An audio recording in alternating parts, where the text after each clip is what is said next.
Today we're talking to Theresa McLaughlin of Citizens Bank, and we're going to be talking about various topics related to retail banking.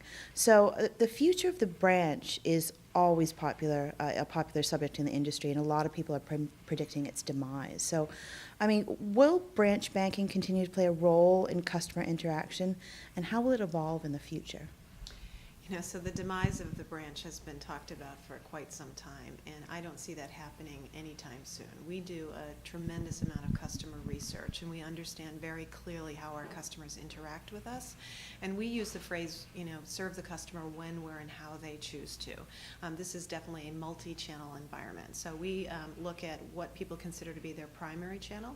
So for example, for us, online banking, roughly a quarter of our customers say, online banking is the primary way I choose to interact with the bank. But the interesting part of that is those customers also occasionally visit a branch. When you ask them how important the role of the branch is, they say it's very important. Even though I don't necessarily use it as my primary channel, knowing that you have that distribution there completes the convenience picture for us. So when Citizens talks about modern convenience, for us it is a multi-channel environment: online, branch, telephony, mobile, email, social media, online chat. I still see the branch playing a critical role going forward.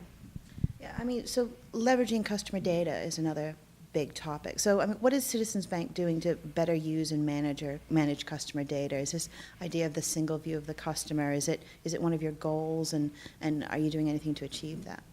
So yes, a single view of the customer is absolutely a nirvana goal, I think, in most organizations, and we have a number of investments that we're making as a company to get to a place where we have cleaner data, one central view of the customer, so that would flow into all of those multi-channels I just talked to you about.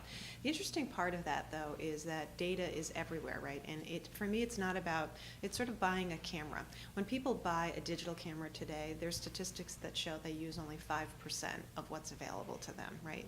They take pictures, they do minimal amounts of editing, yet they have to have all this functionality with it.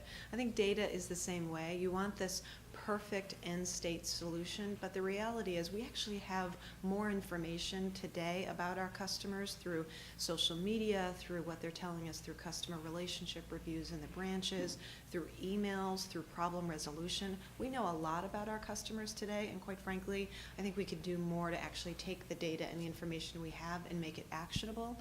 But certainly our goal is to get to a single view of the customer, but at the same time make sure that we're using the data that's currently available to us.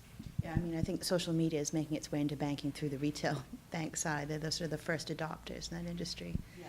So, I mean, so discussions about the future of the branch and customer data always lead us down to, the overall customer experience. So, I mean, how does Citizens Bank view the development of the customer experience, and have you seen any best practice in the industry? So I think customer experience is everything. As I said, we do a tremendous amount of research, and I've been doing this a long time. I've been in the banking industry for quite some time, and we just did a round of research recently, and guess what? What they said that customers want is two things: service and convenience. So it's how you deliver service and convenience, I think, that differentiates you from the pack. And so for us, one of the things that we do is we have a customer panel, for example, of 70,000 customers and prospects that we can talk to on a regular basis, get an answer in less than a week as to how they're feeling about any given topic. And so we keep the customer truly at the heart of everything that we do. That voice of the customer is critically important. We use it in designing our products, our services, our problem resolution, all of it. Are we perfect at it? Are we there yet? Absolutely not. But our loyalty data and satisfaction would suggest we're doing a lot right. As I said, we have a ways to go, but we're doing a lot right. And I think it's all about real-time information. And I go back to social media again as an example. Go to the App Store and download your bank's app or a competitor's bank's app and see what they're saying. If you have a problem with online banking, or if you have a problem with a debit card, whatever the situation may be, all I have to do is go to Facebook, Twitter, or any other site. Our customers are telling us about it instantaneously. So it's not a situation anymore of using data a month or two in arrears. It's about being right on top of what your customers are telling you and then using that to improve the process.